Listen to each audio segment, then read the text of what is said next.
Hey guys, today we are going to see my batting wish list for cricket 26. Okay, before we get into that, people who are watching my content, I am seeing that 80% have not subscribed. So if you are new and if you have not subscribed yet, do subscribe to the channel. Alright, let's get on to the video. So the first one on the list is going to be the new animation style. As we know that every game they come up with new animations, mostly one animation, full style, like full range of shots. In the previous one it was style 7 I guess for batting, and there are lot of animations for bowling. So this one we are just going to talk about the batting itself. So hopefully one or two animations, new styles will be really good, because the range of animations they have right now is already a big thumbs up. So what style animation or what players style animation would you like to see in the next game, cricket 26? Let me know in the comment section. Alright, now the second one is going to be importance of guard. What I mean by that is the guard you take, the middle stump, the leg stump and the off stump. Whichever stance you take, whichever guard you take, the shots range should be based on which stance you take, which guard you take basically. Because right now what is happening is basically, if you are taking the middle stump guard and you are able to play all the shots on the off side, the range of shots which are out of reach should be missing, which is not happening right now, because the game tries to connect every shot you play regardless of whatever guard you take. That is one area which I feel doesn't allow the game to just become so damn realistic and give you the kind of really detailed gameplay which the game could provide, because the detail is already there. They just have to make sure that the shots which are being played from a certain guard are not pushed to reach the ball. Because right now if you see, if I am taking the middle stump guard, I shouldn't be able to reach it, but the game allows me to slide through and get to the ball. That is one area which is not allowing us to play or get those misses or the faint edges, which the game should be able to. So whatever guard you take should make you play in a certain region, because like if you are taking the middle guard, you should be able to play a lot more in the V and also down the mid wicket region and the square leg region, because the guard allows you to hit those shots through the square region and also play straight. So these kind of things does make the gameplay a lot more realistic in the way you approach, and also gets you a lot more moments where you play a false shot but end up missing the ball because of the stance or the guard you have taken. Sometimes if you are taking a wrong guard and you are pushing at the delivery, say you are taking the off stump guard and a delivery which is outside 5th, 6th stump line, you are reaching out for it and edging it like Virat Kohli is doing right now. That's the kind of gameplay I would like to see. That's all. And also another thing I would like to add to that is, when the ball is bouncing and you are trying to drive it, but since the guard is allowing you to reach to a certain area, if the ball is bouncing, it should probably miss the bat, or it should probably edge you to the slip region or over the slip region. So the realism comes into play when you are not sure what is going to happen, because sometimes the pitches can be dual paced and some can bounce more, some can skid through. We can get all kind of pitches, but if we don't get the varied dismissals, then what is the whole point of having a realistic gameplay? So importance of guard is my number 2 in the list. Now Coming on to the third one. What is it going to be?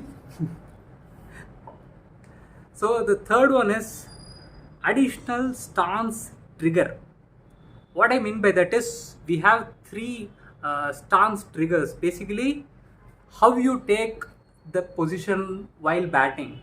So sometimes people take the front foot, initial trigger to be able to play the front foot shots.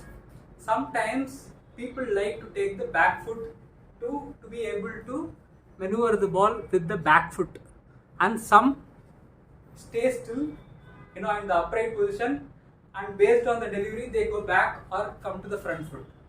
So whatever is the your preference, like if you are someone like Shubman Gill, or someone who tries to take the front foot stance more, tries to stay on the front press more, or someone like Joe Root, who likes to stay behind and let the ball come to him, and that's the way he plays. So what this allows you to do is to be able to design your gameplay surrounding the kind of trigger or stance trigger which your batsman has.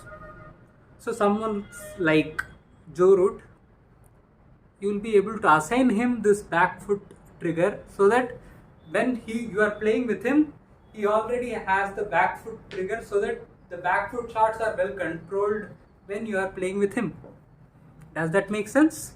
Obviously it should. Alright, coming to the balanced mid press, basically where you are balanced from both the ends. You are not going front or going in the back, you are just staying still and allowing the ball to come so that you can play your shots. So that is the thought behind having the front foot, back foot and the balanced mid press, because you are allowing the ball to behave in a certain way with the kind of trigger you have. So what this allows basically is, when you are playing against spin, say for example you have the front foot press for your batsman, when you are having that for spin, he is already going in the front, so the trigger will be like, he will just stay like this, and when the ball comes, say it's pitching on the good length or shortish length, he can immediately go back and push the back foot trigger and play the back foot shots. How does that sound? Awesome! I love that. You also need to love it. Anyways, that would be my number 3. Alright, now coming to the number 4 in the list is, I have always wanted this. Allowing Steve Smith style guard movement trigger. What do you call that? The thing he does after that animation is triggered, to move to the offside and try to play straight. What do you call that? That trigger. Allowing that to be added to any animation.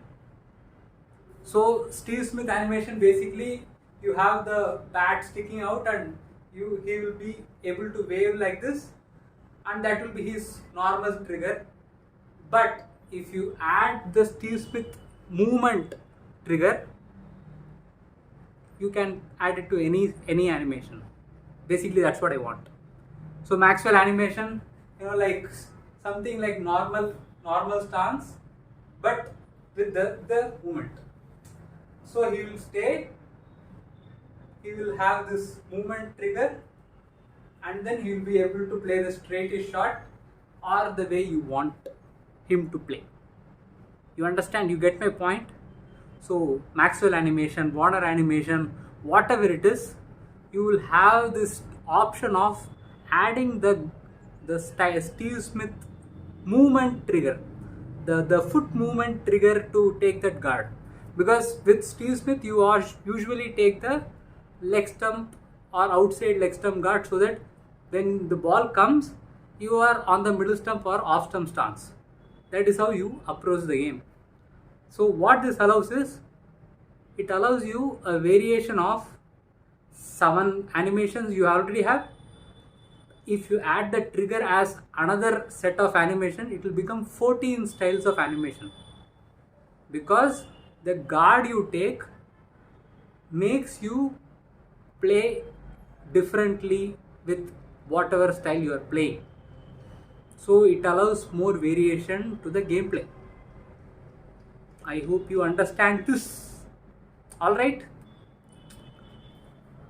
So this is the part 1, guys. This is the part 1 of my batting wish list for Cricket 26. Whatever thoughts you have in your mind watching this video right now, tell me in the comment section so that we can have a discussion. And also, if you find this interesting, let me know in the comment section as well.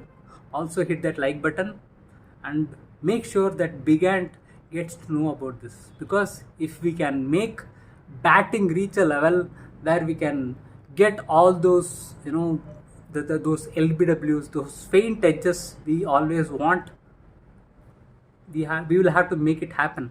And I hope you guys are with me on this. Let's go!